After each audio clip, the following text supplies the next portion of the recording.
오늘 본문 말씀 가운데 사도 바울은 데살로니가 교회 교인들이 어떻게 믿음을 지켜야 되는가에 대해서 권면하고 있습니다. 그 권면은 15절 말씀에 굳건하게 서서 말로나 우리의 편지로 가르침을 받은 전통을 지켜라, 이렇게 말씀하고 있습니다. 당시야 영상이 없었던 시대였기 때문에 오늘날과 같이 유튜브나 이런 것들을 통해서 열기만 하면 볼 수 있는 시대는 아니었기 때문에 직접 대면할 수밖에 없었던 상황이었습니다. 그래서 사도들을 통하여서 직접 듣거나 또한 편지를 통하여서 가르침을 받아야만 했습니다. 근데 그것을 지켜라 라고 말하고 있습니다. 물론 여기서 나오는 전통은 우리가 생각하고 있는 전통과는 좀 다를 수 있습니다. 교회가 가지고 있는 전통 내지 이런 것과 지금 말하고 있는 전통은 단어는 똑같은 단어를 사용할지라도 이 전통은 뭐냐면 사도들의 가르침에 대한 전통입니다. 그러니까 말씀을 전통과 같이 삼아라 라고 하는 거죠. 사람들이 전통을 귀하게 여기기 때문에 그런 표현을 썼다라고 볼 수 있습니다. 데살로니가 교회에 복음에 배반하는 일들이 일어났기 때문이겠죠. 그래서 14절에 우리의 복음으로 너희를 부르사 우리 주 예수 그리스도의 영광을 얻게 하려 하십니다 라고 했습니다. 이런 말을 하는 이유는 복음으로 너희를 불렀는데 예수 그리스도의 영광을 얻게 하기 위함이다 라고 했습니다. 그렇다면 왜 이 영광을 받을 수 없는 사람도 있다라고 하는 것을 전제하고 있습니다. 13절에 하나님이 처음부터 너희를 택하셨다. 그리고 성령에 거룩하게 하셨고 진리를 믿음으로 구원을 받게 하셨다라고 했습니다. 기본은 무엇이냐면 하나님으로부터 시작됩니다. 데살로니가 교회 교인들이 어떻게 하나님으로부터 택함을 받았는가, 그리고 거룩하게 되었는가, 이것은 진리를 믿음으로 구원을 받게 하시기 위함이었다라고 하면서 오늘 본문을 통하여서 이 모든 것이 예수 그리스도의 영광을 얻도록 하기 위함인데 이 전통을 지켜라 라고 강조하고 있습니다. 그러면서 16절과 17절 말씀에는 예수 그리스도와 우리를 사랑하시고 영원한 위로와 좋은 소망을 은혜로 주신 우리 하나님 아버지께서 너희의 마음을 위로하시고 모든 선한 일과 말에 굳건하게 하시기를 원하노라 라고 했습니다. 그러니까 예수 그리스도와 하나님이 주시는 위로, 은혜, 그것으로 인하여서 우리의 마음을 위로하신다라고 하셨습니다. 그리고 모든 선한 일을 하고 선한 말을 하는 데 있어서 굳건하게 하시기를 원한다 라고 했습니다.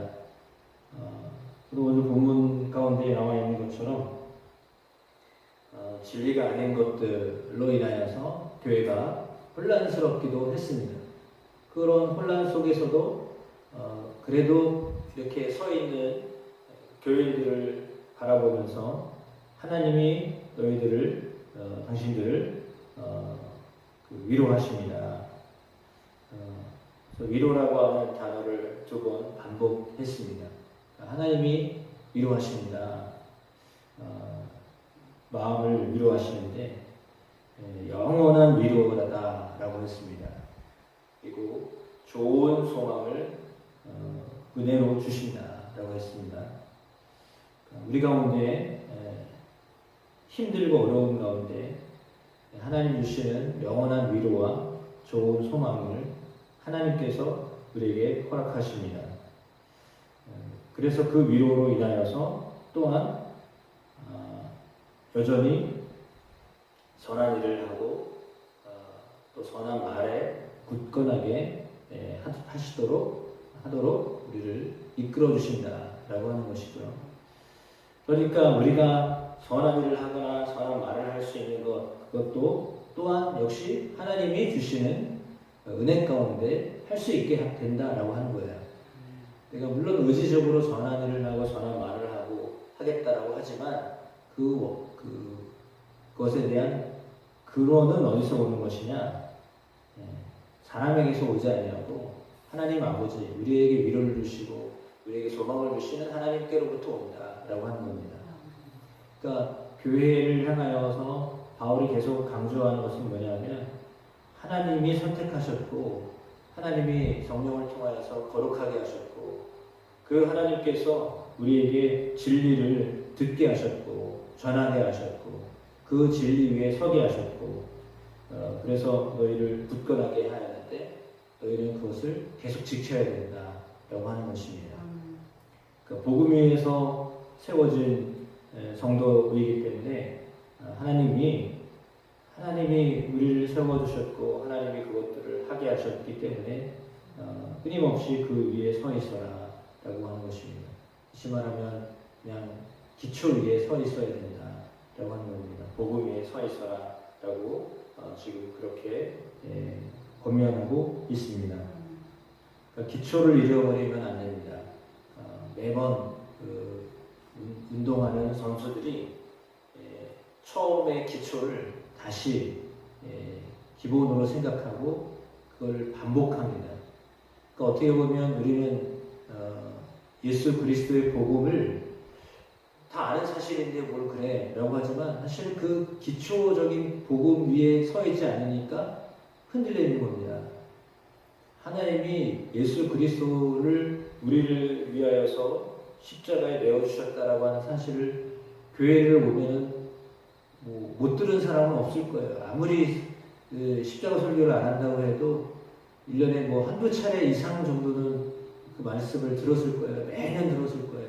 적어도 부활절, 적어도 고난주일, 이럴 때는 복음에 대한 설교를 안 할 수가 없으니까 들었을 거예요. 다른 때는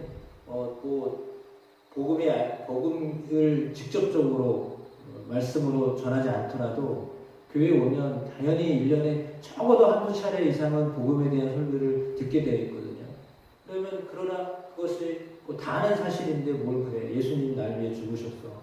근데 그것에 대한 의미를 모르니까 그게 얼마나 귀중한 하나님이 우리를 위해서 해놓으셨던 그냥 기본이라는 것을 모르면 그걸 경험하지 않으면 그런데 어쩌다고 내 삶하고 그거 무슨 상관이 있는데 이렇게 생각을 해요. 그게 아니라 사람이 태어나지 않았으면 사람이 존재하지 않으면 뭘 할 수 있겠어요? 죽어있는 사람은 아무것도 몰라요. 그러니까 영적으로 죽어있는 사람은요, 뭘 경험해도 그게 뭔지를 몰라요. 아무것도 몰라요. 정말 아무것도 몰라요. 그러나 살아있는 사람은 살아있기 때문에 아픈 것도 알고요. 살아있기 때문에 고통스러운 것도 느끼고요. 살아있기 때문에 기뻐하는 것도 알고요. 그래요. 근데 죽어있는 사람은 이게 좋은 건지, 그래서 정말 기뻐해야 될지도 모르고, 이게 정말 얼마나 아픈 건지 힘든 건지도 모르고, 그러고 사는 거예요. 전혀 몰라요. 감각이 없는 거죠. 왜요? 죽어있는 사람은 감각이 없고, 영적으로 죽어있는 사람은 말씀을 들어도 모르겠고, 아무리 강조해도 알아듣지도 못하고, 매번 얘기해도 들리지 않고. 왜 그러나요? 그거는요, 기본을 통과하지 않았기 때문이에요. 살아있지 않으니까, 영적으로 살아있지 않으니까, 살아있어야 뭐가 들리기도 하고, 느끼기도 하고, 그런데 그게 안 되니까. 그러나, 그것을 이제 영적으로 알아야 되는데, 경험을 해야 되는데, 그러지 못한 사람은 그냥 육체적으로만 생각하니까, 육체적으로 유익하면 하나님이 복을 주시는 거고, 육체적으로 안 도와주시면 하나님이 복을 안 주시는 거고, 하나님 나랑 관계가 없는 거고, 이렇게만 생각하죠. 그러니까 지극히 물질적이고 육체적이고 세상적인 것에만 관심을 가지고, 물론 하나님이 실제적으로 우리의 삶에 병을 고쳐주시고, 가난한 자에게 찾아가셔서 먹을 것 주시고 그렇게 하시는 하나님이에요. 예수님이 그렇게 구원하시는 분이에요. 실제적으로 우리의 삶을 구원하시는 분. 추상적인 예수님이 아니에요. 구체적인 예수님이세요. 우리가 기도할 때 구체적으로 역사하시는 하나님이세요. 그러나 그럼에도 불구하고 왜 우리의 삶에 왜 그렇게 기도하는 것 같은데도 기도에 어떤 응답도 없는 것 같고, 해서 응답을 받은 것 같은데도 또 다시 우리의 마음이 어려움이 오면 또 낙심하고 왜 힘들고 어렵고 막 이러냐. 기본을 놓쳤기 때문이에요. 기본이 이렇게 기초로 되어 있지 않기 때문에 하나님이 응답을 하심에도 불구하고, 응답을 하고 계심에도 불구하고, 그걸 경험하게 하심에도 불구하고 또다시 기초를 쌓아야 되는 거예요. 그러니까 기본이 가장 중요한데 그 기본이 안 되면 매번 힘든 거죠. 어려움이 오면 그때마다 힘들어서 흔들리는 거죠. 그러나 그 기본이 되어 있는 사람은 금방 다시 회복하거든요. 복음이 기본이에요. 예수 그리스도가 우리를 위하여 죽으셨다. 그것은 주님이 우리를 위하여 우리를 그만큼 사랑하신다라고 하는 거거든요. 그게 가장 기본이잖아요. 그러니까 하나님이 우리를 사랑하신다라고 하는 것, 이게 기본이에요.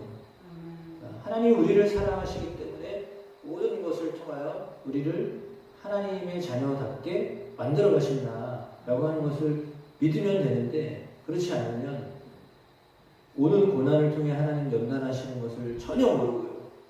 이게 하나님이 주신 연단인가 보다라는 것 자체를 모르니까 오면 그냥 낙담하는 거예요. 실망하는 거예요.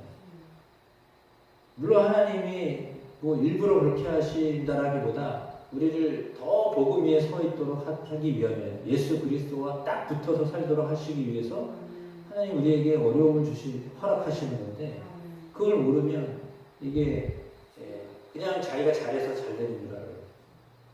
내가 열심히 사니까 하나님이 이렇게 복을 주신다라고 생각하거든요.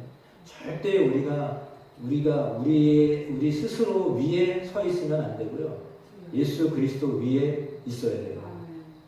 그러니까 복음 위에 서 있어야 흔들리지 않는 거지. 내가 나 자신 위에 서 있으면 그냥 내가 잘해서 나의 의로 하나님이 복을 주신다라고 생각해요. 내가 선하게 살고 착하게 살고 열심히 사니까 복 주신다라고 생각하거든요. 절대 그게 아니에요. 나 위에 내가 서 있으면 안 되고요. 그리스도 위에 내가 서 있어야 돼요. 그래야 흔들리지 않는 삶을 사는 거예요. 왜냐하면 우리는 매번 실수도 하고 부족하기도 하고 그렇잖아요. 오늘 잘한 것 같잖아요. 어제 엄청 은혜 받은 것 같잖아요. 그 다음날 흔들리는 게 사람이에요. 은혜 많이 받으면 그 다음에 은혜 받지 않는 일들이 생길 수도 있거든요. 매일매일 은혜 받으면 좋은데 그렇지 않을 수도 있어요. 오늘 잠깐 은혜 받았는데 그 다음날 막 넘어지는 일이 생길 수도 있단 말이에요. 그 사람은 흔들려요. 예? 어떤 환경 가운데 놓이게 되면 우리는 금방 흔들리게 되어 있어요. 근데 그것이 우리의 어떤 체험이나 경험이나 이런 것들이 그렇게 뭐 어려운 일들이 생길 수 있어도 믿음 위에, 복음 위에 서 있으면 그래도 하나님이 나를 사랑하신다 라는 것 때문에 오늘 말씀처럼 위로와 소망이 있는 것이, 환경만 보고 있으면 이랬다 저랬다 하는 게 사람이에요. 갈대처럼 왔다 갔다 하는 게 사람이에요. 그래서 우리가 정말 오늘 말씀처럼 믿음 위에 서 있는 그리스도의 십자가의 부활의 그것 위에 서 있는 것을 굳게 붙잡아야 됩니다.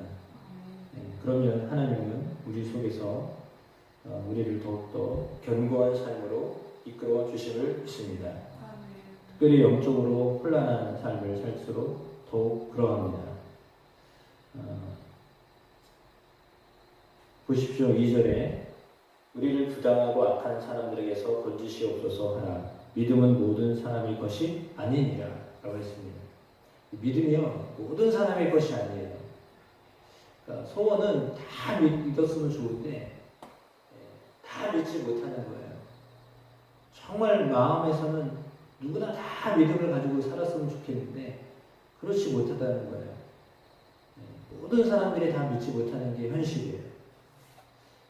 그렇다면 믿음을 가지고 있는 우리들이 흔들리지 아니하고 사는 것. 그래서 주는 믿고사 우리를 굳건하게 하시고 악한 자에게서 지키시리라 라고 했습니다. 기도하면 오늘 2절에 그랬잖아요. 우리를 부당하고 악한 사람들에게서 건지시옵소서 하라 하면 주는 믿고사 너희를 굳건하게 하시고 악한 자에게서 지키시리라 라고 했습니다. 그러니까 하나님 앞에서 우리가 세상을 살아가는데 악한 자에게서 우리를 지켜주시는 하나님이시다 라고 이렇게 말씀하고 있습니다. 따라서 그것을 또한 행할 수 있도록 역사해 주실 줄로 믿습니다. 우리의 마음을 인도하여서 5절에 하나님의 사랑과 그리스도의 인내에 들어가게 하시기를 원하노라 라고 했습니다. 하나님의 사랑과 그리스도의 인내에 들어가야 되는 거예요. 주님의 우리를 향하여서 가지고 계신 마음은 하나님의 사랑 속에 들어가 있는 것이고 그리스도의 인내함 가운데 들어가는 것입니다. 그런 삶을 살도록 하나님 우리를 또한 이끌어 주심을 믿습니다. 그래서 성도가 흔들리지 않고 살아가도록 하나님 우리를 이끌으실 때 분명히 우리를 구원으로 인도하신 분이시고 구원으로 인도하실 뿐만 아니라 우리의 삶이 여전히 하나님 앞에서 그리스도의 영광에 이르도록 우리를 이끌어 주십니다. 그렇게 인도하시는 하나님의 사랑과 그리스도의 인내 속에 들어가는 귀한 삶이 실제로 우리의 가운데 일어나게 되시기를 주의 이름으로 축복합니다.